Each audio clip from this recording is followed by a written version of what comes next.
buenos días a todos. Un placer estar aquí. Para mí es una satisfacción, estoy un poco impresionado. Yo vengo de dos mundos que hoy se unen, que son el periodismo y el mundo militar. Mi padre era capitán de artillería y fue el primer presentador de un telediario en este país. Y bueno, pues yo he heredado un poco la simpatía por el ejército. Agradecer al teniente general Vallenilla su hospitalidad en esta jornada, y luego pues siempre he estado acostumbrado, por eso me sé casi todos los cargos de uniforme marrón. Los de la Armada ya me cuesta un poco más, pero bueno, pero los de marrón los tengo claros. Y es para mí una satisfacción estar hoy aquí. Creo que es muy destacado. Bueno, yo estoy impresionado por lo que nos ha relatado el general de brigada sobre el estado actual, de la geopolítica actual en el mundo. Estoy asimilándolo todavía, porque ha sido muy denso, muy intenso. Amigo Víctor Mario, ha sido muy intenso todo, pero bueno, yo creo que debíamos hacer ahora el coffee break aquí, no después, para tener claro todo lo que nos han contado. Bueno, voy a ir tomando asiento y voy a pedir que suban al estrado pues estas personas que están aquí. Yo tenía preparado un escenario de cada uno. Bueno, Javier Tebas no hace falta que le presentemos, es el presidente de la Liga, ha estado ya antes. Bienvenido, Javier. Presidente de la Liga desde el 2013, no sé si con solución de continuidad o con fecha límite de mandato, pero en cualquier caso ahí sigue una persona, bueno, que no deja a nadie indiferente, que siempre da titulares, como yo decía, y que, bueno, quiere decir que tiene muchos afectuosos seguidores y acérrimos enemigos también. Javier, buenos días, bienvenido de nuevo. Esto es así, ¿no? Sí. Muy bien. Bueno, es uno de los dirigentes deportivos más reconocidos en Europa, fundamentalmente en el tema futbolístico, pero antes he descubierto también en un café que hemos tenido antes de comenzar que también domina la inteligencia artificial. No sé si eso tiene algo que ver también con las estrategias del fútbol y de la Liga, Javier.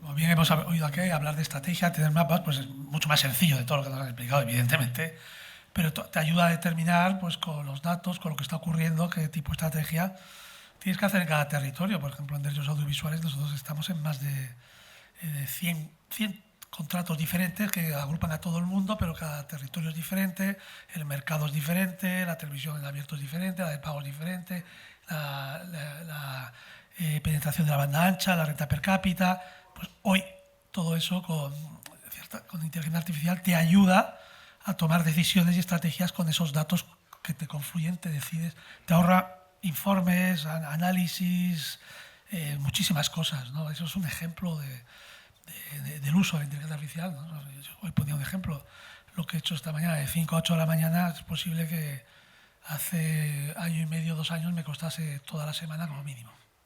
Entonces nos ha salido madrugador también el presidente de la Liga.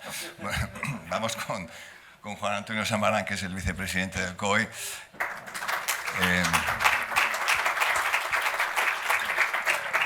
Por Dios, espero que se le oiga.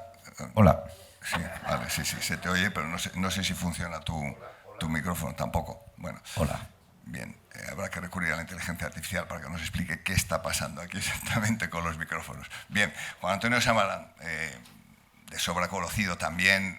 Hay personajes que no necesitan presentación y él, aunque solo sea por nombre y apellido, pues es uno de ellos. Su padre fue uno de los presidentes del Comité Olímpico Internacional más exitosos, fue un auténtico visionario del deporte, colocó a la institución del Comité Olímpico Internacional en los niveles en que nos encontramos hoy día. Ha hecho una auténtica institución y ha colocado al deporte, pues le ha dado un prestigio y una trayectoria envidiable, ¿no?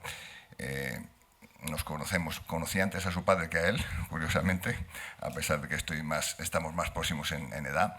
Y Juan Antonio, pues desde el Comité Olímpico Internacional, del cual eres vicepresidente, tendremos tiempo de hablar ahora de cómo el deporte puede influir en la estrategia geopolítica mundial. Pero por una primera aproximación, realmente el Comité Olímpico Internacional tiene más prestigio y tiene más poder que muchos dirigentes mundiales. Bueno, viendo la conferencia y viendo que hablamos de geopolítica y definiendo geopolítica como cómo posicionar a los países en sus áreas de influencia y defender sus propios intereses, estamos un poco fuera en el Comité Olímpico Internacional. Nosotros estamos intentando sentar un tablero donde a través del deporte, a través de los valores olímpicos, todo el mundo pueda participar en eso. A nosotros la idea del olimpismo, que va mucho más allá del deporte en sí mismo, está claramente basada en de que a pesar de las diferencias, que yo creo que has hablado antes, las diferencias, de que todo el mundo vive en silos, de que todos pensamos que lo nuestro es lo certero, nuestra religión es la única verdadera, nuestro compás moral es el único acertado, nuestra manera de vivir es la adecuada, y que rechazamos y tememos y desconfiamos de las de los demás, poder traer a los jóvenes del mundo una vez cada 4 años a los Juegos Olímpicos, a pesar de que sus países incluso estén en guerra o que estén peleando, pero que todos juntos puedan no solo competir, sino convivir en la Villa Olímpica, crea el tablero para que después los países puedan, a través del deporte, ejercer una muy efectiva geopolítica. A mí eso me recuerda un poco cuando yo seguía de pequeño, escuchaba lo de la guerra de Vietnam, siempre cuando llegaba la Navidad pues se hacía un alto el fuego muy significativo. Pues con el deporte yo creo que pasa lo mismo. Cuando llegan los Juegos Olímpicos se hace un alto, espero, en todas las situaciones geopolíticas mundiales para dedicarse durante 16 días, que se llaman 16 días de gloria, dedicarse al deporte. Bueno, de eso también hablaremos. Seguimos con nuestro siguiente invitado, que es Ignacio Cartagena Núñez. Vamos a ver, Ignacio Cartagena Núñez es diplomático, doctor en Derecho Internacional Público, jefe de discurso y prospectiva de la Casa de Su Majestad el Rey. Ignacio, aunque se apellide Cartagena, no es de Cartagena, es de Alicante, pero bueno, pero es de Alicante, que también es una ciudad mediterránea, y supongo que el influjo del mar también es importante para la diplomacia y para el desarrollo del conocimiento de la geopolítica internacional. Bueno, se me ocurre preguntarle a Ignacio que eso de ser jefe de discurso y prospectiva de la Casa de Su Majestad el Rey quiere decir que, en cierta medida, esto se dirigen, desde esa posición que ocupa, se dirigen los discursos del rey, o sea, la política determinada de la Casa Real, o no, o esto sí, pero no. Es una pregunta que no tiene que ver directamente con la diplomacia. Pero sí, pero soy curioso, soy periodista y soy curioso. No, vamos a ver, esos son ejercicios. La elaboración de discursos es un ejercicio esencialmente colectivo en cualquier institución. Con lo cual no es que tenga un nombre y un apellido detrás, sino al revés, es la institución y sobre todo en este caso la figura de Su Majestad el Rey la que está detrás de los discursos. Por lo tanto, pues en fin, dentro de lo que es los desempeños de cada uno en la casa, pues cada uno tenemos no una autoría sino una aportación a ese trabajo colectivo, que es una labor preciosa porque es una labor primero de análisis y luego de síntesis, ¿no?, de todos los temas que nos podamos imaginar. Bueno, en cualquier caso, en los tiempos que corren, la diplomacia es fundamental, según estamos viendo. Bueno, a mí me ha entusiasmado el conocimiento o el discurso que nos ha hecho el general de brigada sobre la geopolítica mundial y cómo hay que andar con pies de plomo, cómo andan todos con pies de plomo en el mundo para las estrategias, ¿no? Entonces, la diplomacia yo creo que aquí juega un papel muy importante, ¿no? Sí, desde luego. Es decir, un poco el tema de la diplomacia del deporte o la geopolítica del deporte, a mí me recordaba un poco, al escuchar el título de esta mesa redonda, a eso que pasó en la Iglesia Católica en el Concilio Vaticano II, que de repente empezaron a surgir lo que se llamaba las teologías de genitivo. Es decir, no se hablaba ya de la teología en abstracto, sino se hablaba de la teología del trabajo, de la teología de la industria, de la teología de la familia. Pues un poco lo mismo pasa con estos ámbitos, es decir, hablamos de la diplomacia de la lengua. El CSD organizó un magnífico curso en el marco de los cursos de verano del Escorial, el verano pasado, sobre la lengua española. La diplomacia del deporte, la diplomacia de la energía. Eso está muy bien porque eso aporta concreción a la diplomacia. Y la diplomacia en el fondo es eso, es decir, la diplomacia es una labor transversal que no es monopolio en absoluto de los diplomáticos, sino que es más bien un código que se aplica a las relaciones entre los sujetos de derecho internacional sobre asuntos concretos. Una negociación pesquera es una negociación diplomática, una negociación energética es una negociación diplomática. La negociación para saber qué sede o qué ciudad será sede de un evento deportivo es una negociación diplomática. En ese sentido está muy bien porque aporta concreción. Sin embargo, hay un aspecto que también es un poco engañoso y es pensar que la diplomacia puede actuar o encauzar un ámbito tan enorme y tan poderoso como el deporte. Eso no es así, de la misma manera que no podemos hacerlo con la lengua. Imaginemos la lengua española, 650 millones de hablantes, la segunda lengua nativa del mundo después del chino mandarín. La diplomacia lo que sí que puede hacer es un poco navegar la ola, es decir, aprovechar esas corrientes positivas de esos ámbitos para hacer valer los propios intereses y los propios principios. Bueno, Ignacio, diplomáticamente te iba a pedir que me dejes que presente al cuarto invitado en esta mesa redonda o en estas butacas que estamos aquí hoy, y ese es Federico Aznar Fernández Montesinos, al que recibimos ya con un aplauso. Es capitán de fragata, analista principal del Instituto Español de Estudios Estratégicos y muchas cosas más que ciertamente no sabría resaltar como más importante. Quizá que es experto en cultura, civilización y religión islamista. Y una cosa que me llama mucho la atención es polemólogo. Confieso que he tenido que tirar de diccionario para adivinar lo que era la palabreja. Pero bueno, es el estudio de guerras como fenómeno social encaminado a prevenir y resolver los conflictos internacionales que las puedan desencadenar. Y, aunque para mí, lo siento, lo más importante es que nació en Cartagena. Y digo esto porque mi madre también nació en Cartagena y pues tengo una afinidad también con Federico tremenda, ¿no? Que era una sorpresa que le tenía preparada. No se lo he querido contar antes para sorprenderle aquí en la... Cartagena tiene que estar representada y creo que está muy bien representada aquí por algunos de los que hemos estado en la organización de este evento. Muy bien. Bueno. Por cierto, surgió en Cartagena. Pues nada, pues claro, pues siempre está todo relacionado. Tenemos a Ignacio Cartagena, tenemos a Federico Aznar, que nació en Cartagena, mi madre Cartagena, en fin. Hechas las presentaciones, y ya he comentado que esta geopolítica y deporte ha nacido en Cartagena, pues yo simplemente, brevemente voy a explicar que me he pasado el fin de semana un poco estudiando la geopolítica, estudiando el deporte, y me he dado cuenta que el deporte tiene más importancia de lo que parece, más allá de aficiones, más allá de gustos y más allá de muchas cosas, ¿no?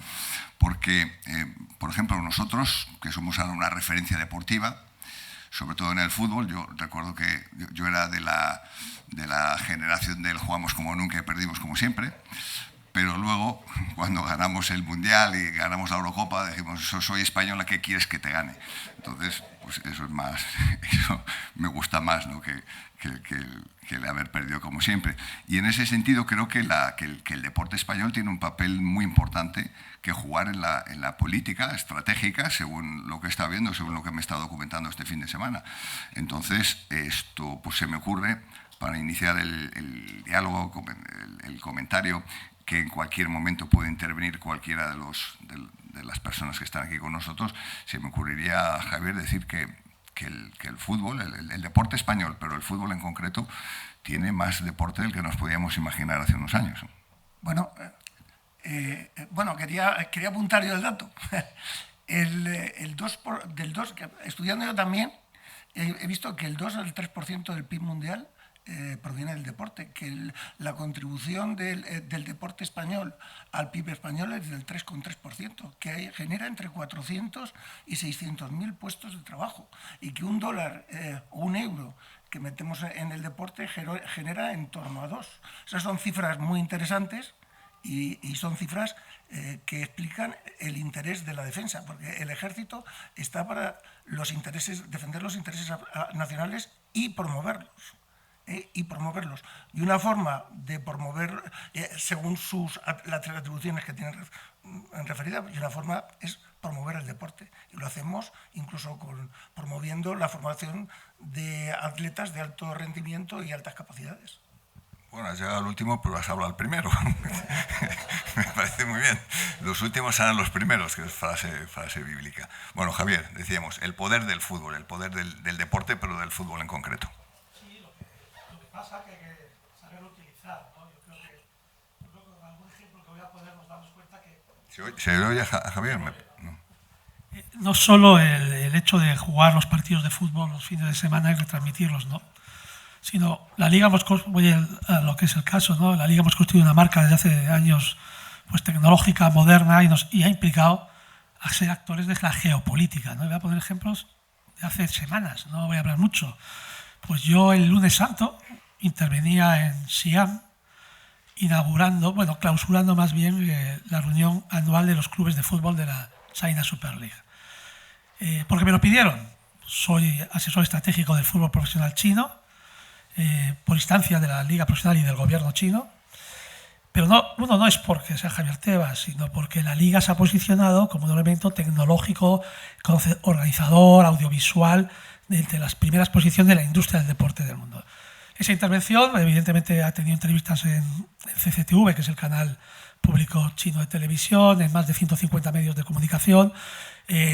Ha hecho marca España, ha calificado las relaciones ahora con China especiales que lleva el gobierno de España, pues qué más que la afición fundamental del presidente chino, Xi Jinping, que es el fútbol, pues el presidente de la Liga China está inaugurando, ir el lunes de Semana Santa, ir y volver, no fue solo a inaugurar porque geopolíticamente, estratégicamente, era importantísimo para la marca España, para la Liga, estar en ese evento, estar ahí, ¿no?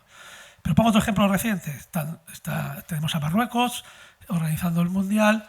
Pues nosotros, a través de esta liga, de nuestro conocimiento de la industria de los accesos a los estadios que están centralizados en la Liga, somos la entrada a empresas españolas a la hora de la reforma de los estadios que están haciendo de cara al Mundial que estamos organizando con ellos. No tiene infraestructura. Lo mismo nos está ocurriendo con Arabia Saudí, con Saudí, donde nuestra relación como Liga, como institución, es al máximo nivel, y cuando digo al máximo nivel, digo el máximo nivel del ámbito político. Pero estamos no por el hecho de jugar los domingos también, sino por nuestro conocimiento de la industria y con agradecimientos del máximo nivel de cómo reorganiza la Saudi Pro League, cómo ese camino, a veces equivocado, y también se lo he dicho a ellos que están tomando con tanto fichaje, tenía que ser algo menos, hay que hacerlos, pero bueno, no voy a entender en eso, pero todo eso es geopolítica, porque nosotros allí, a lo mor como Liga, nos dirán, oiga, no, esto usted... Pero sé que sirve para la marca España, para nosotros como Liga, con visiones siempre medio plazo, pero sirve también para el posicionamiento también en Saudi con tema de industrias españolas. Y para terminar, con Ucrania, por ejemplo, ¿no? Con Ucrania, cuando empezó el conflicto, y todavía ahora con el conflicto, la Liga Ucraniana nos ha pedido en ocasiones ayuda tanto desde el ámbito económico como desde el ámbito de gestión, de cómo hacer... en la situación de conflicto que tiene su liga, que se sigue jugando a fútbol a pesar de los problemas de los bombardeos y todo, pues cómo se podía retransmitir audiovisualmente, cómo sería la mejor forma, cómo podía obtener algún tema de recursos a nivel internacional. También hemos estado allí, y no un tema por interés propio, sino con nuestra estrategia también geopolítica que marca la norma, que marca hacia donde este país ha decidido y ha decidido estar en el lado, digamos, correcto de la historia, ¿no? Como se dice ahora, ¿no? Pero entonces somos actores. Latinoamérica podría multitud de lugares.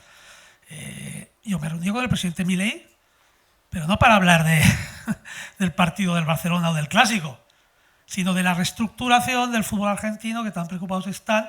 Pues el presidente de Argentina pidió una reunión conmigo, no la pidió con otro de otro país, sino consideró que la Liga Española, con la reputación que tenía, que habla de reputación, con su forma de actuar, su forma de pues podía ser un ejemplo hacia cuál tenía que ir el fútbol argentino. No es un tema, vamos a llamar, propio de fútbol, sino es un propio de industria, es un problema de geopolítica que nos posiciona, pues bueno, a la Liga en Argentina. O sea, nosotros tocamos todos los palos.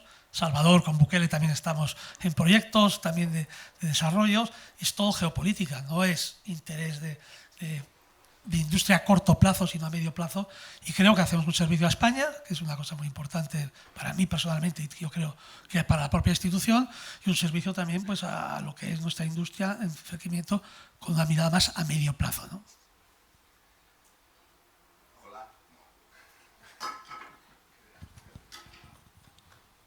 Gracias, Javier. Bueno, en cualquier momento puede intervenir cualquiera para comentar, para acotar, para decir algo más sobre lo que dicen aquí nuestros interlocutores. Juan Antonio, el Comité Olímpico Internacional tiene un gran poder de decisión porque puede, no solo deportivo, sino político y económico. Las elecciones de las ciudades que van a albergar los Juegos y todas estas cosas. ¿Qué tipo de influencia hay? Supongo que ninguna, evidentemente, dentro del Comité Olímpico para estas cosas, para este desarrollo, pero también es muy importante, ¿no? el hecho de designar a una ciudad determinada que la vas a poner en el mapa y todas estas cosas y lo que va a suponer de beneficio económico, estructural, etcétera, etcétera. Sí, a Jesús, desde luego, pero yo... Perdonen que insista un poco, pero el tema, nosotros, la geopolítica, no la podemos hacer para nuestro bloque, nuestro país. La gran clave del olimpismo es que es universal o dejará de serlo. Dejará de ser nada. El único valor, el que nos hace diferentes, incluso del todopoderoso fútbol y de todos los demás deportes, es que una competición olímpica va más allá de una marca, va más allá de un tiempo, de unos puntos que se consiguen en el terreno de juego.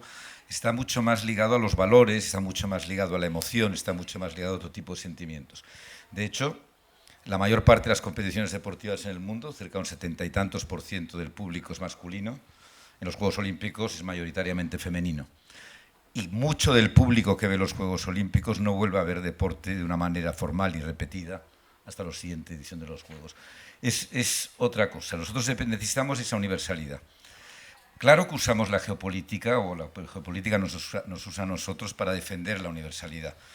Hay ejemplos muy recientes en los Juegos de Invierno del año 26, 22, 18 en Pyeongchang, en Corea, desfilaron Corea del Norte y Corea del Sur en un solo equipo. En hockey y hielo femenino hicieron un solo equipo incluso, que competían atletas en el mismo equipo compartiendo el hielo y el terreno de juego. Hay muchos más ejemplos. También hubo en Seúl, de nuevo Corea, en el año 88, el desfile de los dos países juntos. Y mucho antes el mundo del deporte, acordémonos todos de cuando en la diplomacia para romper el hielo por primera vez entre China y Estados Unidos fue la política del ping-pong, con aquella primeros encuentro en China, un encuentro oficial entre los dos países. Nosotros, por lo tanto, sí que tenemos nuestra zona de influencia como mundo olímpico, pero nosotros influimos muy poco, Jesús. Nosotros influimos sobre los comités olímpicos nacionales y cuando se nos pide que tomemos postura en los grandes conflictos del mundo, ya nos gustaría, pero nosotros no tenemos ni capacidad, ni experiencia, ni poder, ni derecho para intentar imponer sanciones o reñir a políticos y a países soberanos. No podemos. Entonces nosotros nos piden, suspenda a aquel país, sancione a este otro. Nosotros ahí estamos muy incómodos porque el día, como decía muy bien el general de brigada cuando hablaba de Rusia, decía que 40 países solo siguieron las sanciones. Más del 70% de la población mundial vive en países que consideran que Rusia se está defendiendo y que el agresor es Occidente. Si nosotros que vivimos en Occidente, si hiciéramos una encuesta aquí entre este público, creo que estaríamos unánimemente convencidos de que Rusia es el agresor y Ucrania es la víctima. Si llevas una entidad internacional y que tiene que ser universal, tienes que tener mucho cuidado de dejar tu manera de pensar y tus propios principios particulares en casa antes de salir. Bueno, yo no me estaba refiriendo a cómo puede influir el Comité Olímpico Internacional en la geopolítica. Yo me refería a que el Comité Olímpico Internacional tiene un poder muy grande, que es la elección de las sedes de los Juegos Olímpicos, y que eso es para el país que representa o para la ciudad que representa organizar unos Juegos Olímpicos, eso es ponerles en el mapa y ponerles, bueno, ponerles en el mapa, por ejemplo, los próximos Juegos de Los Ángeles, que me parece que son los terceros Juegos que va a organizar, ¿no? O sea, que tampoco es ponerles en el mapa, pero ¿por qué no dar a otras ciudades la posibilidad de ciudades importantes y que no hayan organizado unos Juegos Olímpicos a que los organicen? Había una canción que se llamaba Hablamos de Madrid. Sí, bueno, vamos a ver. Nosotros tenemos la potestad de decidir dónde se van a hacer los Juegos Olímpicos y la elige el cuerpo general de miembros, que somos 110 miembros del Comité Olímpico, y sigue muchísimas tendencias y sigue la manera de pensar individual y personal y privada y en voto secreto de cada uno de los miembros del Comité Olímpico. ¿Se hace política? Bueno, se intenta hacer cosas. Muchas veces se llevan los Juegos Olímpicos a sitios que van a sacar de nuestra presencia grandes beneficios en desarrollo deportivo, en desarrollo social, y en otras veces, cuanto más débiles estamos como Comité de Movimiento Olímpico, queremos ir a mercados y ciudades y países extremadamente consolidados que nos prestan la energía a nosotros. Londres nos dio mucha energía, París hace poco nos dio mucha energía, los Juegos de Invierno Milano-Cortina hace escasos meses fueron fantásticos. Cuando nos fuimos a Río, nos fuimos a Grecia en su día, nos vas a Corea o haces unos Juegos de Invierno en Pekín, es una transferencia de energía hacia el otro lado. Intentamos balancear eso, sí, pero con la idea de que esto siga siendo un movimiento completamente universal. Sí. Universal. Bueno, vamos con la diplomacia universal, para dar cancha también a nuestros dos siguientes invitados, a nuestros invitados, sobre la diplomacia mundial. Ignacio Cartagena, ¿cómo puede esa diplomacia favorecer la imagen o no de un país? Por ejemplo, se me ocurre. Bueno, vamos a ver, yo creo que para responder a esa pregunta habría que ver cuál es la naturaleza de esa diplomacia del deporte, ¿no? Y eso está muy ligado a algo que está ahora muy poco de moda, ha caído casi en desuso, que es lo que llamamos el soft power. Hubo un momento en que todo el mundo hablaba de soft power y ahora vivimos, parece, en una época de hard power y por lo tanto toda esta cosa de la influencia, de la imagen país, parece que, bueno, yo personalmente soy un gran partidario del soft power, creo que sigue existiendo y el deporte es el gran ejemplo del soft power. Es decir, la imagen país se puede construir a través del deporte. Y cuando me refiero al deporte, no solo me refiero al prestigio de nuestras entidades deportivas o a las victorias deportivas, sino también me refiero a la derrota, ¿no? Porque si hay algo que transmite el deporte en un tiempo como el que corre, que es un tiempo de saturación, de inputs de todo tipo, de imágenes, de informaciones, de palabras, muchas de ellas no deseadas, el deporte tiene el valor del ejemplo. No hay que explicar nada más. Después de ver un partido de fútbol, una gesta deportiva, un equipo que se lo juega todo y a lo mejor pierde, una persona que de repente está entrenando en unas condiciones muy precarias y acaba ganando una medalla olímpica. Es decir, todos esos son enormes valores y enormes ejemplos de valores que conviene recalcar. Entonces yo creo que la diplomacia del deporte va muy por ahí, va a construir la imagen de un país, a construir la imagen de una ciudad, el poder transformador del deporte, de un gran evento deportivo, a través del deporte. A mí hay un ejemplo que se me ocurre y que no ha salido mucho hasta ahora, pero me parece el gran ejemplo de acercamiento a través del deporte, que fueron las Olimpiadas de Barcelona 92. Esas Olimpiadas donde por primera vez participan muchas repúblicas ex-yugoslavas, donde compite un equipo que es la Comunidad de Estados Independientes, que antes era la Unión Soviética, donde por primera vez participa Sudáfrica después del apartheid, donde Nelson Mandela dijo aquella frase de que lo que vi en Barcelona fue lo que a mí me ayudó a traer el Mundial de Rugby a Sudáfrica. Yo no sé si fue algo casual, pero a mí me parece que la rumba aquella de Amigos para Siempre que sonó en la clausura de las Olimpiadas fue un lema magnífico de lo que representó esas Olimpiadas, incluso mucho más allá del deporte. Federico, tú que eres el único militar, digamos, que tenemos aquí en esta mesa redonda sobre geopolítica y deporte, explícanos, porque yo sé que esto es así, que el deporte interesa mucho a las Fuerzas Armadas. Claro, el deporte nos interesa mucho. O sea, las Fuerzas Armadas, la cultura de las Fuerzas Armadas no es estratégica, es una cultura heroica, es una cultura táctica, muy ligada al terreno, ¿no? A nosotros se nos exige, tenemos que pasar unas pruebas mínimas. Los valores del deporte son valores muy de Fuerzas Armadas, muy de trabajo de grupo, te enseñan disciplina, esfuerzo, sacrificio, entrega, dominio de uno mismo.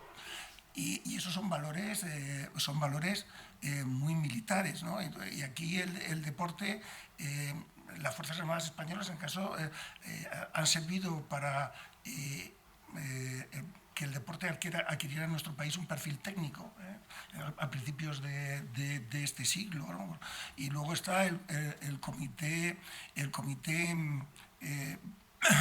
Consejo Superior de Deportes Militares, que es nuestro órgano que regula las juntas deportivas, y luego hay un Comité Internacional de Deportes Militares que se creó, cuyos orígenes están en las postrimerías de la Primera Guerra Mundial, se reforzó tras la Segunda Guerra Mundial y con el fin de la Guerra Fría absorbió al órgano similar que existía en el Pacto de Varsovia. Hay 140 países que hacen, o 142, que hacen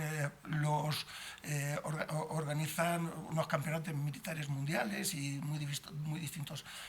Y el deporte es muy transversal, tiene mucho que ver también con los negocios son transversales, ¿no? Y lo militar también es transversal, porque los militares somos una subcultura de nuestras sociedades, ¿no?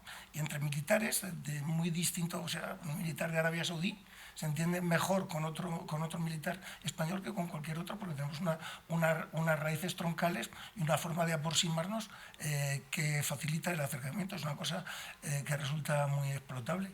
Y luego a la inversa, y aprovecho que hay aquí alumnos de la Liga Business School, nosotros somos una cultura, ¿no? Con una mecánica de funcionamiento. Hay palabras como logística, como estrategia, que son nuestras. Ofrecemos soluciones, tenemos métodos de decisión, métodos de planeamiento. El planeamiento es muy militar. Tenemos muchas avalanchas de ideas, ¿no? que pueden ser transponibles también al mundo y a la sociedad civil. O sea, pensar que después de la Segunda Guerra Mundial las grandes corporaciones americanas surgieron o se desarrollaron aún más con la experiencia de oficiales que habían participado en la organización del ejército americano. Las Fuerzas Armadas Españolas es una empresa de 120.000 personas con 17.000 millones de euros que gestionamos. Es decir, podemos llevar muchas ideas y creo que este tipo de seminarios muestra mucho de lo que podemos hacer en conjunto con el mundo deportivo, con el mundo de la empresa, y que creo que es muy de interés. Logística y estrategia. Se le ha iluminado la cara a Javier Tebas cuando te ha oído lo de la logística y estrategia. No, varias cuestiones. Yo, por contestar un poco a Ignacio Cartagena, no por llevar a la contraria, pero sí que quiero dar, de acuerdo con el soft power, pero es que el deporte hoy no es el mismo que en las Olimpiadas de Barcelona 92. Sí, los juegos serán los mismos, atletismo, básquet, todo, pero hay un factor industria del deporte que es compatible con el deporte normal, pero que es muy diferente, que ha hecho que existan unos intereses detrás del deporte, de la industria, que le dan una dimensión diferente a esa geopolítica del deporte, ¿no? Y voy a poner un ejemplo también, pues me gusta poner los ejemplos reales, ¿no? Yo tuve el honor de acompañar a la expedición de Su Majestad el Rey a China, y entre los 30 empresarios, pues estaba, evidentemente fui porque a Xi Jinping, insisto, le gustaba el fútbol. Y voy a poner dos ejemplos. En los discursos del rey hablábamos de una de las cosas que nosotros estábamos pidiendo, de preocupación de protección de la propiedad intelectual. Su Majestad el Rey, prácticamente en todos los discursos que yo pude estar presente, la Cámara de Comercio, con los empresarios chinos, con el primer nivel, habló de defensa de la propiedad intelectual, porque nosotros tenemos un problema muy importante de piratería, donde hay un origen, hay más sitios que tenemos, sobre todo en Shenzhen, en China, que hasta el ministro Carlos Cuerpo me dijo, estarás contento, has visto cómo ha venido el rey lanzando el discurso, ¿no? Pero ¿por qué era importante el discurso del rey? Porque nosotros, como fútbol profesional en España, económicamente, damos muchísimo dinero al deporte base y al deporte no profesional. Si eso se viene abajo, se viene abajo. Por lo tanto, esta estrategia, esta industria del deporte, esto pues, está bien, pero también tenemos que dar cuenta que es importante que seamos punteros. Y ahora me voy al lado negativo, ¿no? Que de triste recuerdo. Y he hablado de reputación en mi intervención. Lo que vivimos en el Mundial de Fútbol Femenino hundió mucho nuestra reputación en gobernanza del deporte.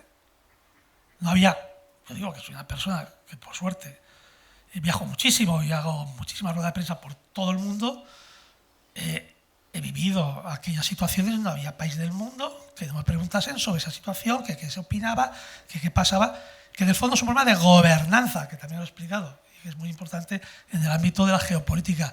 Tú puedes tener prestigio, puedes tener grandes competidores en los deportes, grandes tenistas, grandes clubes de fútbol, pero si tu gobernanza, tu forma de dirigir el deporte, tu forma de dar no es la correcta y lleva episodios como ocurrió, ya puedes ganar muchos títulos, ya puedes ganar todo, que eso es un tema puntual. Tu prestigio como país, como marca España, se puede caer, ¿no? Por lo tanto, hoy la dimensión de la industria del deporte, hasta que alguien, como el presidente de la Federación hizo lo que hizo, te pueda hundir la reputación de toda una industria, que luego cuesta mucho levantarla, pues por eso es muy importante que no es la misma dimensión. Aquí gana uno, gana, sino que ya los que dirigimos el deporte o el fútbol en nuestro caso, tenemos que ser muy conscientes de que esto es mucho más que no era el soft power, sino que nosotros tenemos mucha responsabilidad en lo que hacemos, en lo que trabajamos, en cómo lo hacemos, en qué lo decimos. O en países complicados como Arabia Saudita, que sabemos todo lo políticamente difícil que es decir que estás haciendo cosas en ese lugar, porque te vienen unos que se dicen otros, te dicen que sí, eso está mal, que está bien, pero nosotros como deporte, como allí que estoy con Samarans, claro, si estamos, sabemos que vamos a ayudar al crecimiento de un país, a la industria, sobre todo en este caso, a la industria, que traerá seguramente otros desarrollos políticos como los está trayendo, pero tenemos que estar, y eso es prestigio, eso es marca España, y eso es mucho más, yo pienso que hoy, que incluso ganar títulos, ¿no? Es importante que España gane un mundial, evidentemente. Eso nos da una capacidad todavía de introducirnos en los sitios, mucho más. Pero tengamos buena gobernanza, gestionemos bien en nuestros países nuestros derechos, nuestras instituciones, es que se hagan el ejemplo, que nos pidan, pongo mi ley como pongo en China, que no, para que nos veamos de un sitio a otro, que seamos el ejemplo de gestión de cómo hay que hacer las cosas para que ellos mejoren su deporte. En China les hemos hecho un plan estratégico del fútbol chino, desde arriba hasta el fútbol base. En Argentina nos han pedido una ayuda para el tema profesional del fútbol. En Irak, tenemos un acuerdo con el gobierno iraquí, la Federación iraquí, donde estamos desarrollando el fútbol profesional en China, en Irak, para crear una liga profesional de fútbol que ya la tienen, pero con más fuerza la que hay. Que por cierto tenemos oficina en Bagdad y por cierto yo viajo 3 veces al año a Bagdad y no pasa nada, vamos, y he estado recientemente en Bagdad. O por ejemplo, y con esto termino de ejemplos, porque yo creo que los ejemplos es lo que más nutre. Nosotros hemos hecho un reciente acuerdo hace unas 3 semanas con un fondo que pertenece a la familia real de Bahrein. Pues la semana pasada estuve en Dubái reunido con la gente del fondo de la familia, no porque tuviesen muchas cosas de resolver, sino porque era un signo de respeto. Estáis pasándolo mal, vamos aquí, la liga, el fútbol, el presidente, por cierto, lo agradecieron muchísimos, y por cierto en Dubái no había casi nadie. Sí, Ignacio. Vamos a ver, en relación con esto último, por dar una categoría al tema del deporte, porque yo creo que en el fondo estamos hablando de lo mismo, es decir, el mundo internacional se rige por una cosa que se llaman los regímenes internacionales. Los regímenes internacionales son los conjuntos de instituciones y de normas que modulan la conducta de los Estados. Yo he seguido con muchísima atención la magnífica síntesis del general Vados, pero hay una cosa en la que no estoy del todo de acuerdo, y es cuando se dicta el acta de defunción del derecho internacional por lo que estamos viviendo, que es muy preocupante. Yo creo que el derecho internacional sigue existiendo y, es más, regula gran parte de la conducta de los Estados en el 99% de las ocasiones. Es decir, es aquel corpus normativo al que se ciñe la mayor parte de los sujetos de derecho internacional. Todos los regímenes tienen sectores determinados. ¿Qué es lo que diferencia, creo yo, al régimen del deporte, al régimen internacional del deporte de otros regímenes? Podemos hablar de la energía, de la no proliferación del comercio, de lo que se quiera. Pues yo creo que hay 2 elementos. Uno, es el peso tremendo que tienen lo que podríamos llamar los actores no estatales, es decir, aquellos actores que no tienen la entidad de estados soberanos. Nos referimos a federaciones deportivas, a clubes de fútbol, etcétera, etcétera. Y el segundo, que es muy importante, yo creo que ahí el deporte es imbatible como régimen internacional, es la importancia que tiene la opinión pública internacional. Los medios de comunicación actúan sobre una población que es global. O sea, el impacto, la dimensión que tiene un gran evento deportivo supera en trascendencia prácticamente cualquier otro evento, posiblemente con excepción, por desgracia, de las guerras y los conflictos armados. Por lo tanto, puedo estar de acuerdo, pero que no olvidemos que en el fondo estamos hablando de un sector de la vida internacional que se regula por unas normas. Y si se me permite un último caveat, distingamos, como hacía Juan Antonio Samarán, lo que es el régimen del deporte y el deporte internacional del olimpismo. Yo creo que en el olimpismo siguen estando todavía mucho más claros esos valores y esos principios subyacentes, ¿no?, que han estado ahí en toda la historia del movimiento olímpico internacional. Gracias. Bueno, yo tengo que decir, él quizá no lo va a decir, o no lo quiere decir, me refiero a que el fútbol en España ayuda a muchos otros deportes. O sea, siempre hay un dinero que destina el fútbol para que otros deportes, menos deportes emergentes se llaman ahora, no son deportes, son deportes emergentes que no tienen evidentemente la trayectoria o no tienen el seguimiento del fútbol, pero que gracias al fútbol pues subsisten y están ocupando puestos importantes. Y también la televisión, en este caso barro un poco para la que ha sido mi casa durante muchos años, tiene un canal que es Teledeporte, que es un auténtico contenedor de deportes pues eso, menos conocidos o que tienen menos relevancia, pero que gracias a la ayuda del fútbol, de la liga, pues tienen también su parcela y tienen también su conocimiento. Bueno, dicho lo cual, como se suele decir en las tertulias, dicho lo cual, preguntarle a Federico Aznar. Tengo aquí una pregunta que me han, bueno, que me han ayudado. A ver, ¿qué aprieto le puedes poner a Federico? No es que te vaya a poner ningún aprieto, pero sí quiero... Estoy preparado para todo, ya me ha pasado de todo. Sí quiero que me hables del riesgo de la geopolítica. ¿Por qué? ¿Por qué claro, puede el tener concepto, riesgo la geopolítica? vamos a ver, profundizando en lo que ha señalado el general Vados. El Banco Mundial dice que en paridad de precios el mundo es el 19% del PIB mundial es China, el 14,8% del PIB mundial es Estados Unidos y el 14,6% de ese PIB es Europa. Incluso hay datos que han cambiado la cesta y dicen que el 21% es China. Es decir, se ha producido una alteración del orden mundial. Antes los países que se reunieron en Bandung eran el 8% del PIB mundial, ahora son el 40% del PIB mundial. Y la economía expresa una realidad que cada vez se nos va a hacer más tangible. Una pérdida de poder relativo de Europa que explica un poco el repliegue norteamericano sobre su propio hemisferio, sobre América del Sur. Entonces, ¿esto qué significa? La guerra es una alteración abrupta y sangrienta de las relaciones geopolíticas. Es decir, la guerra no es una causa de nada, es un síntoma de que las cosas están cambiando. Y hay necesidad de monetizar estos cambios. Esto se hace con los informes de riesgo geopolítico, a través de artículos de prensa, pero todo eso incorpora mucha incertidumbre. Porque, no, ya que has dicho tú la palabra polemología, factores polemológicos son los elementos que subyacen en los conflictos. La acumulación de factores los hace más probables, pero no garantiza que se vaya a producir. Y entonces, pero todo eso sí se puede monetizar. O sea, el riesgo de Irán estaba allí y ha surgido. Y bueno, pues eso tiene una cotización, ha afectado a toda una región, se ha proyectado sobre todo el mundo, tiene consecuencias globales, afecta a la economía. Entonces, todo eso hay que tenerlo en cuenta, y eso es lo que se trata de medir con el riesgo geopolítico, y es una de las cosas pues, que implica ahora todas las empresas, pequeñas, medias, grandes que salen al exterior tienen sus propias gabinetes de análisis geopolítico. Y de hecho la geopolítica se ha convertido en una suerte de palabra mágica que si seguimos así acabará por no significar absolutamente nada, porque todo el mundo habla de geopolítica. Y yo muchas veces pero este señor, ¿cuánto tiempo se ha dedicado a esto?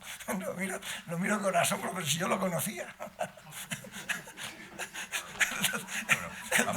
Entonces, bueno, esto hace falta ese análisis, porque estamos hablando de eventos sistémicos, cosas que son muy difíciles, pero que se producen. Hablando de la geopolítica del deporte, esto Juan Antonio nos puede ilustrar mucho más. Los Juegos Olímpicos, que tienen 28 deportes aproximadamente.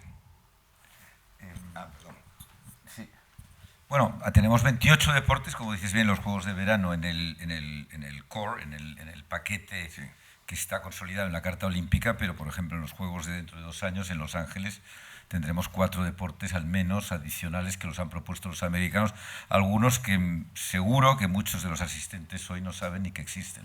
Hay uno que se llama flag football, fútbol de bandera. Pues explícalo. Pues no lo sabemos. Pues el fútbol americano, pero como el fútbol americano es tan duro como para meterlo en los Juegos Olímpicos, pues es un fútbol americano que en vez del tackle, en vez del golpe, en vez de derribar al rival, le quitas una banderita que lleva colgada en la cintura. Sí. Sí, nosotros jugábamos en el colegio, pues es un colegio mixto. El pañuelo. Porque en los jesuitas no jugábamos a eso. Luego hay otro que se llama vamos a tener béisbol, softball, vamos a tener béisbol, softball, que es indispensable que estén. Ese ha habido ya en el mundial. Juegos. Sí, pero no estuvieron en París. Bien. Luego tendremos por primera vez cricket, que es como una invitación al país que falta en el mundo olímpico, que es India, para que tome su sitio, como hizo en el 2008 Beijing y China, pero hay que traer a India a nuestra familia olímpica de verdad, con su peso con el que les corresponde, y para eso empezamos ya con en los juegos ahora de aquí. Y lacrosse, otro deporte así que se juega en algunas universidades americanas, que es como una cesta y una bola, es una especie de... Por lo tanto, el programa va cambiando y va evolucionando, y desde luego a partir en junio de este año habrán noticias de cómo a partir de ahora se va a evaluar el programa actual y cómo va a evolucionar. Hay ahí un tema muy importante con nuestra relación con Infantino, con FIFA y con el fútbol, porque todos queremos algo, las dos instituciones, y creo que vamos a dar pasos adelante muy importantes para poderlo conseguir. Por parte de FIFA hay muchas demandas sobre el fútbol femenino y quizá el fútbol 7, en cambio por nosotros queremos que la competición masculina senior pues sea un poco más cercana a los campeonatos del mundo. Pero eso no sé si se llama geopolítica, pero desde luego para nosotros es muy importante. Bueno, yo te diré una cosa, a ver, me parece muy bien estos 4 deportes que nos has explicado, que va a haber nuevos en Los Ángeles, pero nos han quitado el karate donde tenemos medallas olímpicas. ¿Qué ha pasado? ¿Cómo se decide? Bueno, esto se decide, tenemos una comisión del programa olímpico que va decidiendo y va buscando los equilibrios. Tienes en cuenta mucho los intereses del país anfitrión, también, en los deportes que no están dentro del programa consolidado, y en el programa olímpico hay mucho deporte de combate en este momento, está taekwondo, está judo, está boxeo, y por lo tanto intentas compensar también buscando otras actividades que están mucho más arraigadas quizá con los jóvenes de hoy, como puede ser el skateboarding, la escalada de competición, o como puede ser, que lo fue y no lo volverá a ser, el breakdance que tuvimos en los Juegos de Tokio, con un resultado incierto. Bueno, simplemente añadir o recordar a la gente que somos campeones olímpicos de fútbol, que eso hay que tenerlo también. No hay duda. ¿Y eso qué? 2 veces, Barcelona 92. Sí, claro. Y fuimos medalla de plata en Sydney también. Pero lo que quiero decir es que precisamente el fútbol no es el deporte, sí es seguido, pero no tiene tanto arraigo, tanta tradición en el programa de los Juegos Olímpicos. Sí, esto es más famoso el atletismo, la natación, la gimnasia, pero si cuentas entradas vendidas y revenues, ingresos por las entradas vendidas, el fútbol sigue siendo el deporte rey. No se puede competir con el fútbol, es una fuerza de la naturaleza. No hay religión. Siempre se hace en un estadio con mucha capacidad y a la gente todo lo que sea ver un deporte olímpico, siempre en los Juegos Olímpicos, y verás cómo lo va a defender ahora también Javier. No lo voy a defender, ¿no? No, es un ejemplo de falta de diplomacia deportiva, ¿no? No la del Comité Olímpico, ¿no? Sino la del presidente de FIFA. ¿Cómo es capaz, pero no solo ha hecho del Comité Olímpico, de intentar comprometer en agosto, que empiezan todas las ligas profesionales más importantes del mundo, que generan decenas de miles de millones de euros, porque será en agosto, para esos juegos, para que empiece y trastoque de nuevo todo el calendario y toda la estructura de una industria, se pueda poner en peligro o cambiar los temas. Ojalá Infantino tenga diplomacia deportiva y consulte y pregunte y no vaya, pues no, me preocupa porque ya lo había oído, pero espero que... Preguntará a Trump. Que no. Seguramente sí.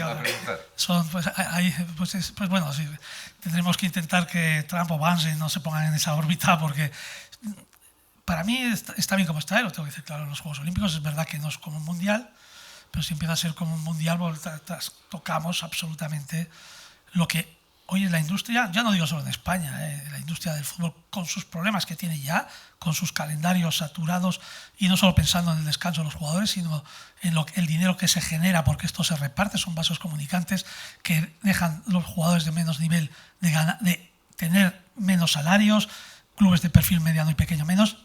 Solo hay un dato, porque fijaos si eso cambia. En Europa hay más de 60.000 jugadores profesionales de fútbol.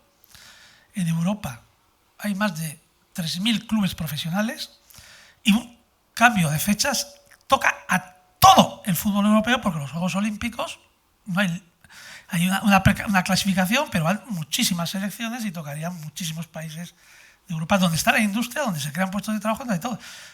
Ojalá haya un hueco, se pueda plantear, pero yo no, sinceramente no lo veo. Pero voy a la diplomacia deportiva. A Infantino le falta diplomacia deportiva, no solo en esto, en muchas cosas. A ver, si puedo contestar por alusiones. A ver, vamos a ver. No, yo no tengo nada que defender. Lo que sí que te doy una mala noticia. El calendario se va a complicar. Y se va a complicar mucho. No puede ser que por temas de calentamiento global, por la geografía del planeta, por las temperaturas que salen en ciertas partes del mundo, nosotros como Comité Olímpico Internacional tachemos y eliminemos la posibilidad de organizar los Juegos a una parte que será toda la parte meridional, que puede representar quizá el 50 o el 60% de la población mundial. Eso va a cambiar. Por tanto, veremos Juegos Olímpicos de verano en otoño, sin ninguna duda. Hemos visto mundial en diciembre, tampoco vamos a tanto, ¿no? Vamos a ver otro de 34 el sábado. Dejarme un micro, por Dios. Con esa voz. Bueno, pues desde aquí. Pero tener más diplomacia. Para Ignacio, que él representa un poco, bueno, pues desde su trabajo Casa Real, jefe de discurso y prospectiva, saber cómo la corona española, cómo trabaja en este tema de la diplomacia deportiva. Bueno, vamos a ver, yo creo que no es ningún secreto que la familia real es una gran amante del deporte y yo creo que su testimonio tiene una enorme credibilidad porque no solo digamos, tiene ese plano institucional que nos representa a todos, sino que también tiene la propia experiencia, ¿no? La reina Sofía fue miembro de un equipo olímpico, el rey Juan Carlos también, la infanta Cristina, su majestad el rey, cuando era un príncipe de Asturias, fue abanderado de España en las Olimpiadas de Barcelona. Por lo tanto, son personas que entienden profundamente la competición, que entienden la esencia del deporte y que entienden los valores que subyacen, ¿no? al tema del deporte. Me gustaría, de los cientos de discursos que ha dado el rey a lo largo de esta década de reinado acerca del deporte, ¿no? Tengo aquí, por ejemplo, una cita del que dio en la Gala Anual del Deporte Olímpico Español 2020. Quienes habéis dado lo mejor de vosotros mismos en la competición más exigente, sois un ejemplo a seguir por vuestro profundo respeto de esos valores olímpicos que sin duda lo son también en la vida, especialmente en la vida bajo un orden democrático y de respeto de los derechos humanos, como son la excelencia, la amistad, el respeto a los demás, el juego limpio y el acatamiento de las reglas del juego. También hubo un momento en que, recordando su participación en los Juegos Olímpicos de Barcelona, dijo una frase que a mí me parece muy bonita: yo no gané una medalla, sino algo más valioso: conocer los valores humanos en los que se basan los Juegos y que unen a personas de todo el mundo. Gracias. Ni que tuvieses preparada la respuesta. O sea, no sabías que te íbamos a preguntar esto, ¿no? Estupenda cita. Bueno, pues otra intervención de Federico Aznar. Cuéntanos un poco cómo influye, qué diferencias o qué similitudes encuentras entre el mundo de los negocios, el mundo militar y el mundo del deporte. Bueno, pues hay una frase que la guerra es la continuación del deporte por otro, el deporte es la continuación de la guerra por otros medios. Es claro que cuando el deporte es una industria que genera una porción importante del PIB, pues el deporte es política, ¿eh? Y entonces, y la política pues es imagen, y el medallero es política, y el medallero es poder.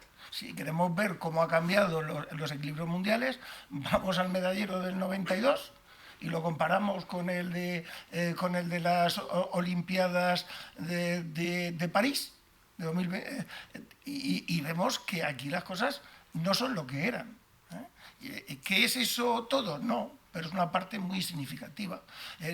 Una superpotencia tiene que tener un gran medallero, si no, no es una superpotencia.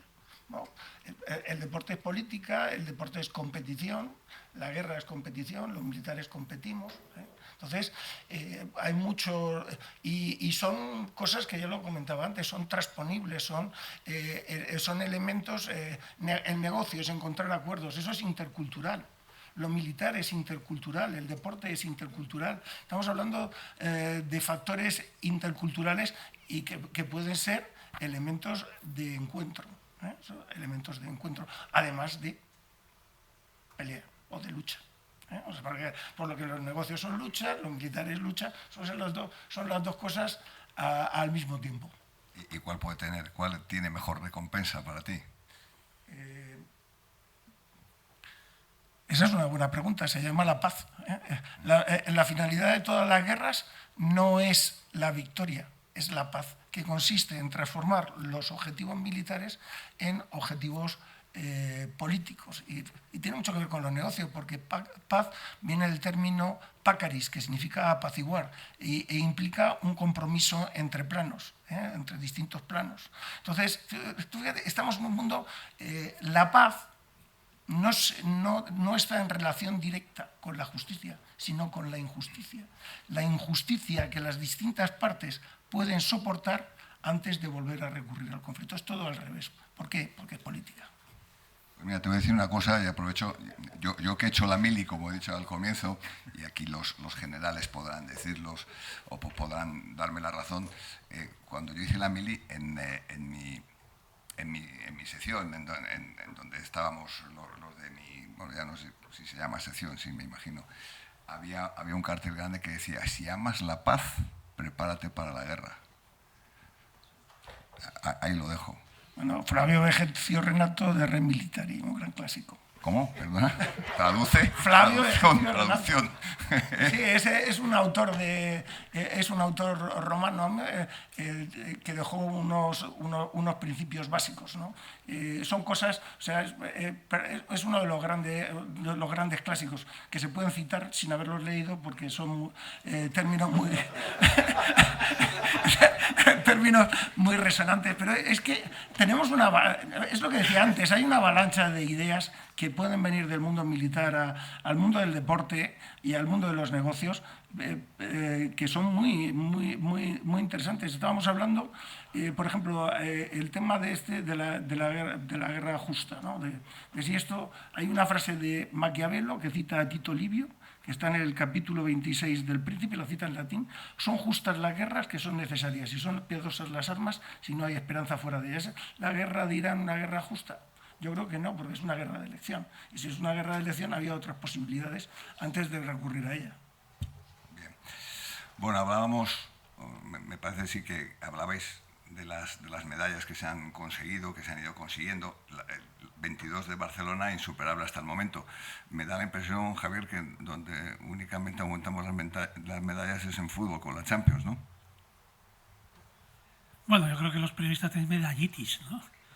Y, sí, porque la participación en los Juegos Olímpicos no se puede medir solo por las medallas, porque son temas ya del máximo nivel. Hay otros niveles que yo creo que es donde puedes medir la salud de las diferentes federaciones o deportes, ¿no? Cuántos finalistas has tenido, que yo creo que es un elemento clave. Cuántos atletas que han pasado las mínimas olímpicas han ido a competir.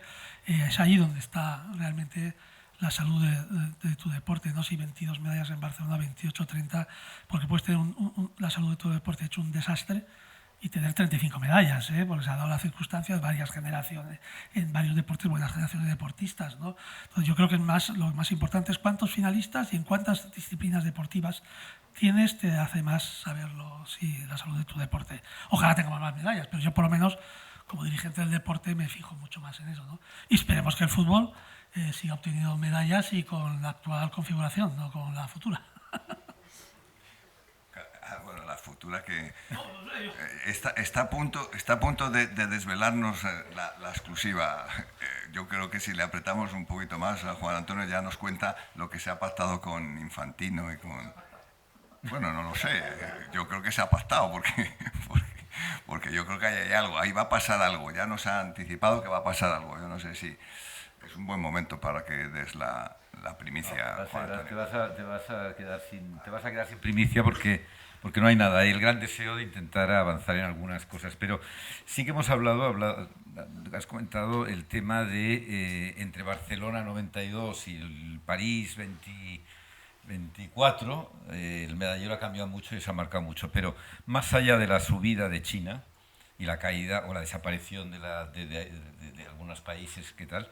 Lo que ha hecho el medallero es ensancharse muchísimo.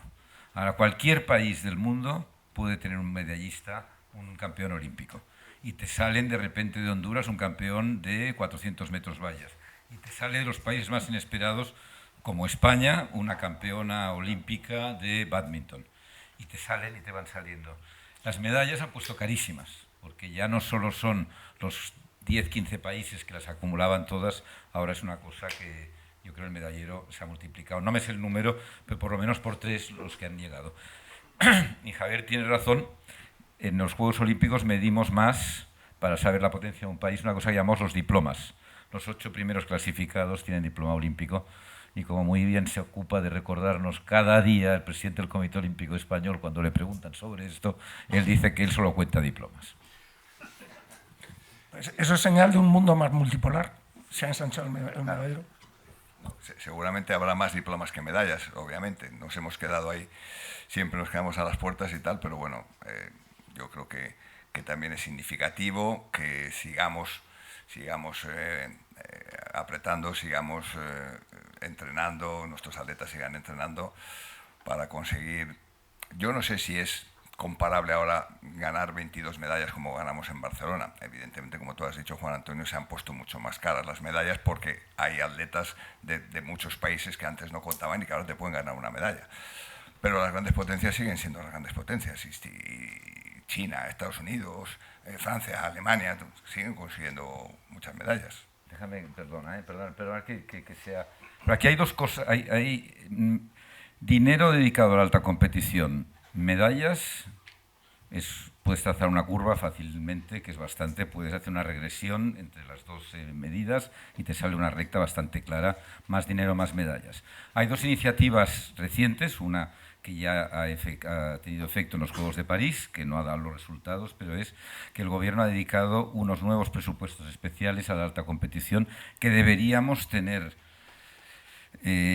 trasladarlo a los resultados ya para los Juegos del año 28. Y luego, como se ha mencionado antes, el Ejército ha llegado a un acuerdo por el cual, siguiendo el modelo de muchos otros países, desde luego el modelo mayoritario en nuestros hermanos italianos que sacan medallas por un tubo, que es que a través de Carabinieri, Guardia de Finanza y el Ejército y la Marina y todos los demás grupos de las Fuerzas Armadas están manteniendo y ayudando a entrenar y a profesionalizar la élite del deporte italiano. Y aquí se ha hecho, se va a notar enseguida porque es de las maneras más eficientes quizá para sacar este tema adelante. Y yo creo que en Los Ángeles tenemos que ir a por las 23.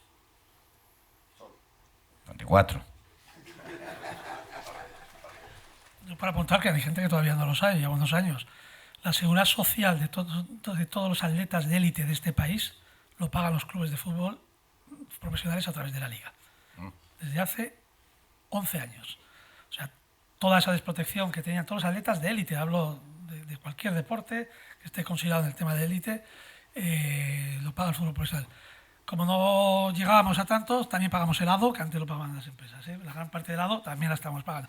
No, lo digo porque a veces parece el fútbol profesional parece egoísta, ¿no? Destina 55 millones de euros todas las temporadas a estas cuestiones de ayuda del deporte no de élite o deporte, ¿no? Que es muy importante para el desarrollo del deporte.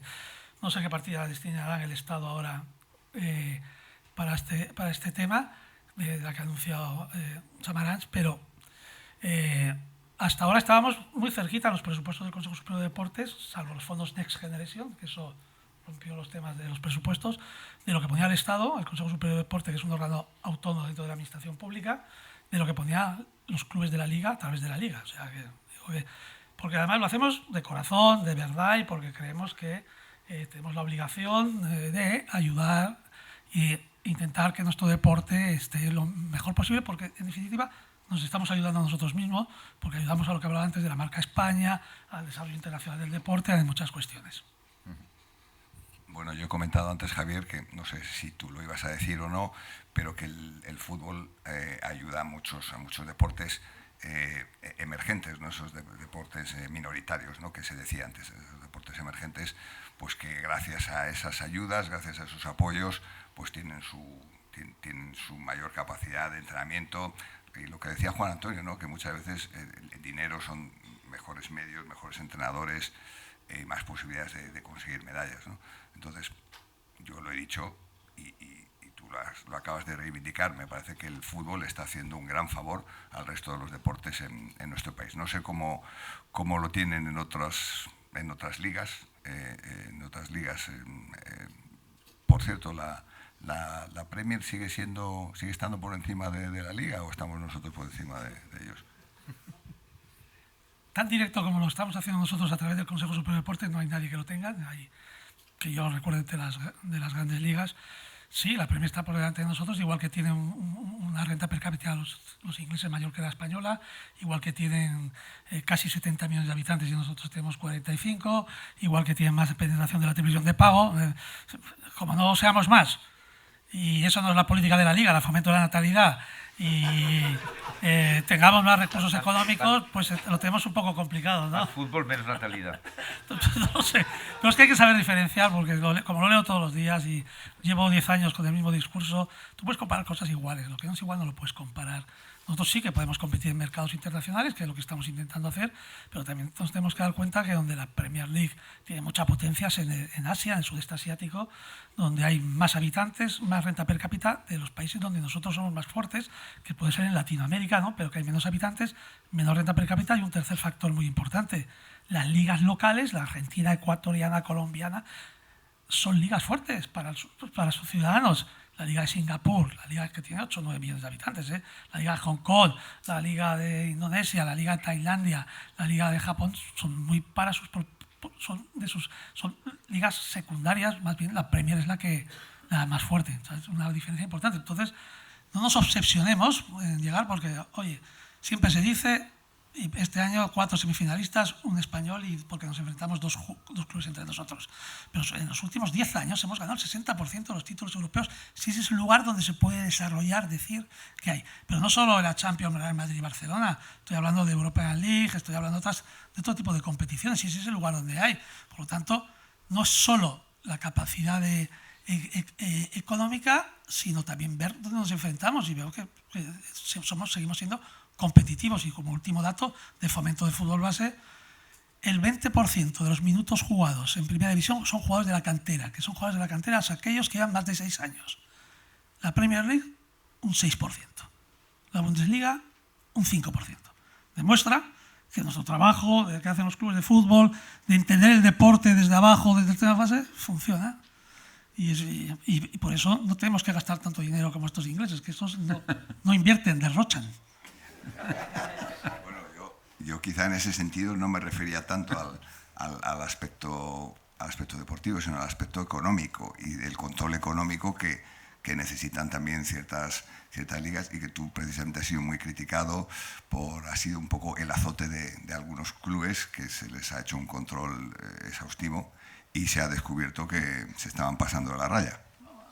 Aprovecho para los datos de la temporada 24-25, que todas las ligas hemos cerrado. En su conjunto, la Premier League ha perdido 1.568 millones entre las dos primeras categorías. La Liga Francesa, 450-500 millones. Los italianos, 600 millones de euros. Los españoles, 70 millones. Los alemanes han ganado este año, pero nos vamos cambiando. Eso es. Queremos ligas sostenibles, que también lo he dicho, que es un ejemplo. Nosotros vamos explicando nuestro sistema de fair play financiero por muchísimos lugares del mundo, desde China, desde Saudi, que es más complicado explicarlo ahí, pero también lo explicamos, a muchísimos lugares, en Irak, en todos lados, porque es un ejemplo de la sostenibilidad de las competiciones deportivas, que son esenciales para la continuidad a medio y largo plazo. Si no hay sostenibilidad, hay momentos que clubes mueren, clubes desaparecen, clubes no siguen estando. Entonces yo creo que es el ejemplo, pero pongo el ejemplo de la 24-25, dirán que no fichamos, pero los 1.000 millones más que nos sacan en fichajes, ahí los tienes en pérdidas.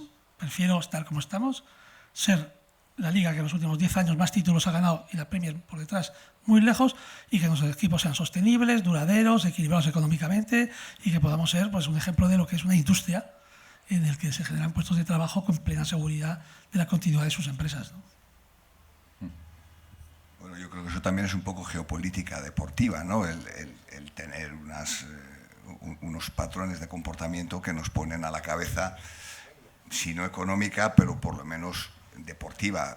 Yo creo que en los últimos años, por eso decía yo lo de las Champions, pues hemos tenido una colección ahí de Champions con el Barcelona, con el Madrid. Ojalá que con el Atlético de Madrid este año, que llegue a la final y que pueda ganarla, que eso también es un sentido práctico de llevar a cabo un control, ¿no? No sé cómo estamos de tiempo, pero creo que si alguien quiere hacer... ¿Vamos bien? ¿Estamos en hora? Sí, por eso te digo, que si alguien quiere hacer preguntas, que me imagino que habrá gente interesada, ya veo que se están levantando por ahí algunas manos, con bolígrafo incluido. Vamos a ver si podemos ceder la palabra y un micrófono que se escuche, por favor, para nuestros interrogantes.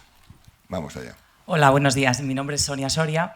En primer lugar, quería daros las gracias por este seminario. Es algo muy diferente. Normalmente no se habla de estrategia, no se habla de diplomacia. Ha sido, la verdad es que un lujo, además, hablar con personas como Luis y con José. Dicho esto, puede servir para cualquiera de vosotros, que tenéis mucha experiencia en esto. ¿Cuál es la situación, la peor situación en la que os habéis encontrado diplomáticamente?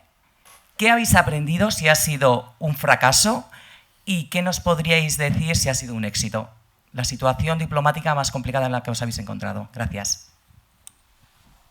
Mira, me ocurrió hace unas 6, 7, yo creo que justo antes del COVID, con un ministro de Saudi, con el cual, por la diplomacia deportiva, había hecho relación, y tuve una reunión en Londres preparando unos temas de un viaje a Riad del máximo nivel, y me dijo: oye, Javier, lo único que te pido es que cuando vengas a Riad no te metas mucho con Saudi, porque las últimas declaraciones eran de hace 2 años que hiciste en una rueda de prensa en Inglaterra, te habías metido con el lío del, ya sabéis de cuál, del periodista que murió en Ankara, ¿no?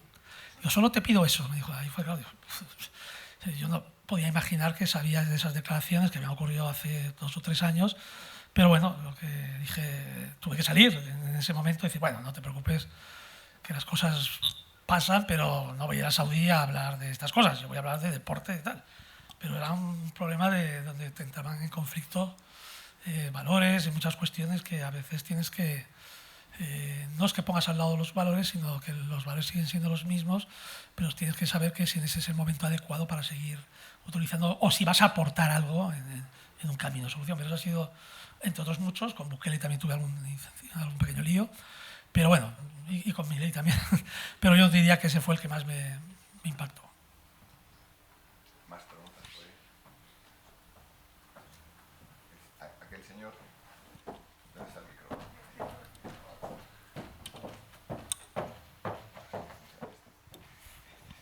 Buenos días, mi nombre es Juan Delgado.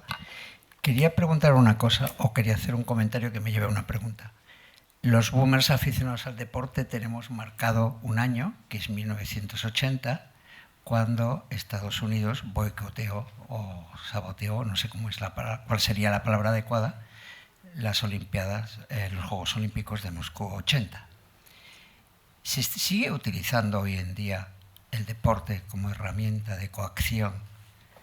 Yo he llegado a leer en algunos artículos extranjeros que Europa ha llegado a insinuarle a Donald Trump la no participación de los equipos europeos en el Mundial si continuaba con el tema de Groenlandia. ¿Se utiliza o el cambio tan notable que ha tenido la industria deportiva ha cambiado ese tipo de cosas?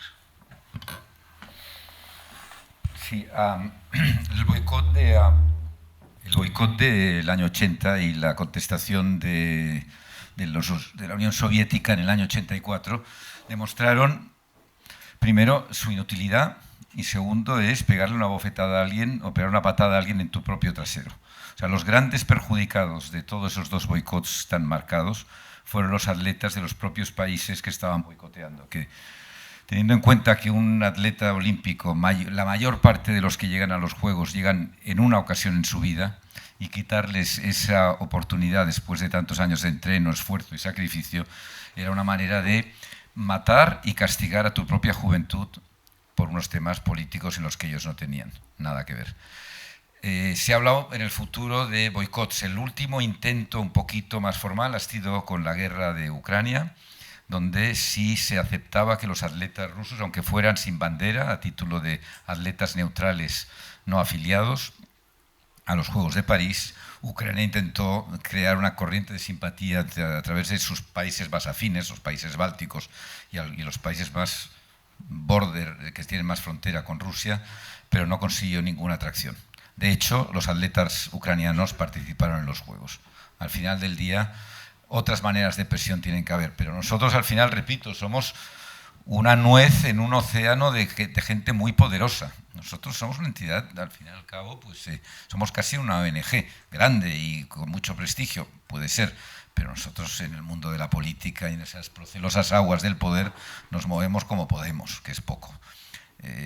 Creemos que nuestra mejor defensa contra los boicots es la conciencia de los políticos de cada país de que no deberían castigar a los suyos para intentar hacer una declaración política, que tiene otras maneras de hacerlo.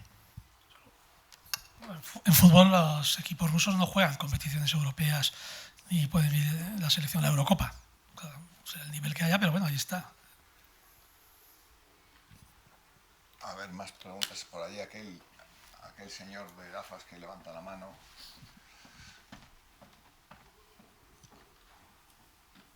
Ahí estamos. Hola, buenos días. Muchas gracias. Mi nombre es Pepe Cano y me gustaría preguntar, teniendo en cuenta el lugar donde estamos y habiendo hablado de geopolítica estratégica y la imagen que transmitimos como país al ámbito internacional, ¿qué papel o cómo se va a implicar España y concretamente el fútbol, ¿no? Que es, parece que es siempre el más afectado en esto, para que evitemos dar esa imagen internacional atacando nuestra propia bandera y a nuestros propios himnos en competiciones internacionales o en competiciones nacionales que realmente son visibles ante el resto del mundo y transmiten una imagen pues dañada, ¿no? De una nación que no está pues alineada como debería y que mete al deporte en cuestiones en las que tal vez pues no deberían de estar. No, bueno, yo creo que, por lo menos desde mi posición personal y yo creo la gran mayoría de fútbol,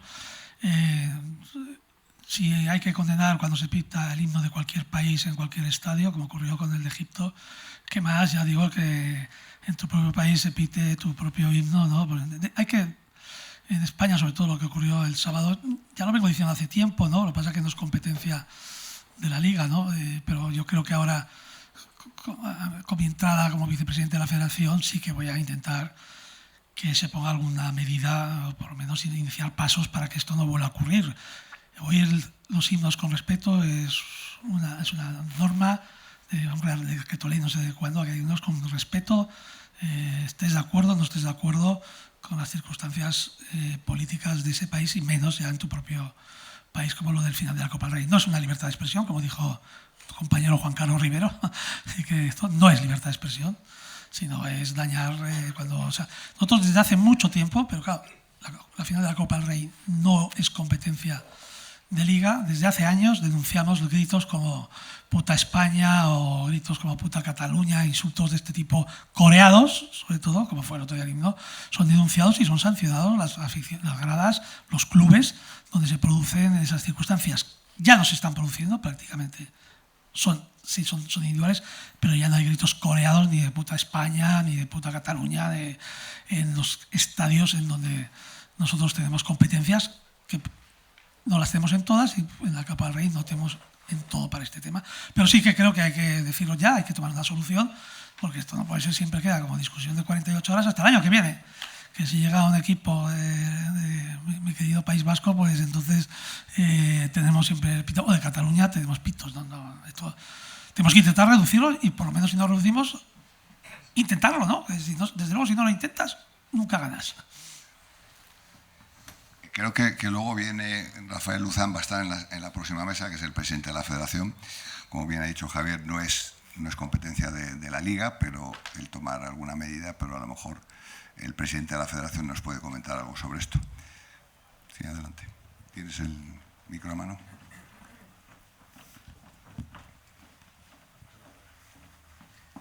Buenos días, Javier. Un poquito el tema de geopolítica en el deporte en términos de ligas.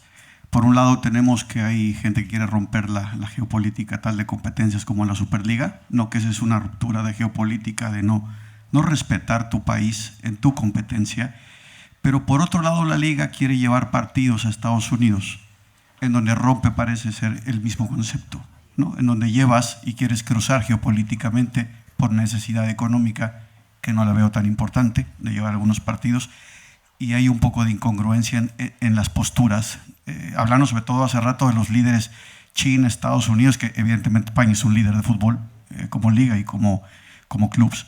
¿Cómo poder mediar esa parte de la necesidad inmediata del dinero, pero no generar esa parte de que entonces el club rebase su país o su competencia y permitir que se haga una geopolítica más amplia? Porque solo también pasa en la CONCACAF.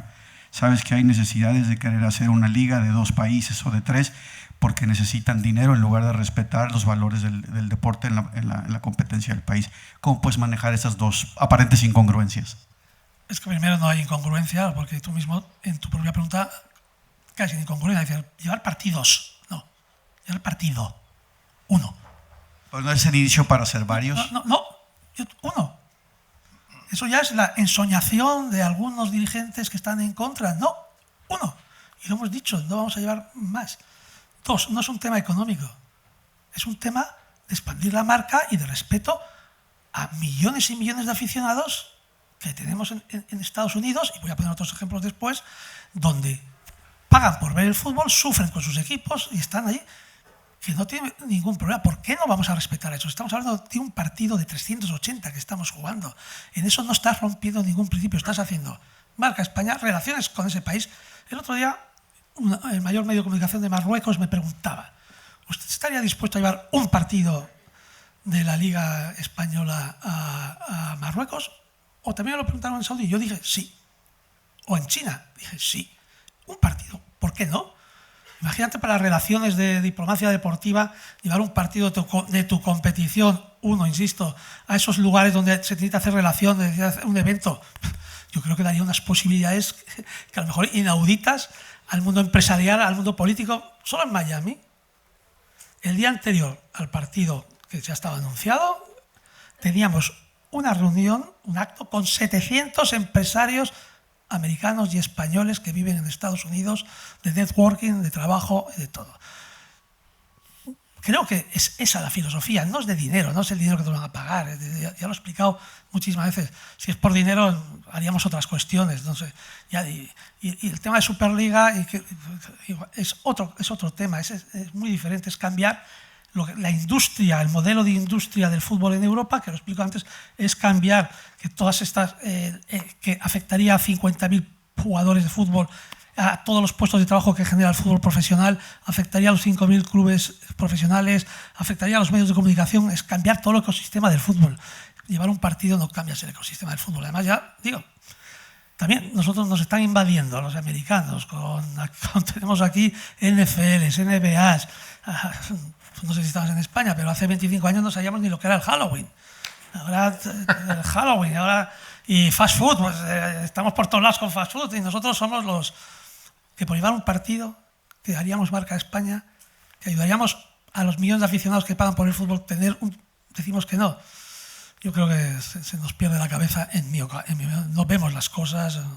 A lo mejor es porque lo hace Tebas. Mañana viene... Sí, es complemento en lugar de competencia, de incongruencia, ¿no? Estás complementando la marca, es lo que quisieron absolutamente, entender, ¿no? Okay. Absolutamente. Tú imagínate con los líos que ahora tenemos en lugares del mundo, con Saudi o con China. El otro día me lo preguntaron en las entrevistas. Oiga, usted traía un partido, y yo digo en China, con las relaciones que está haciendo el presidente del gobierno, con los viajes que la decisión de España de estar más cerca de China en este geotablero tan complicado.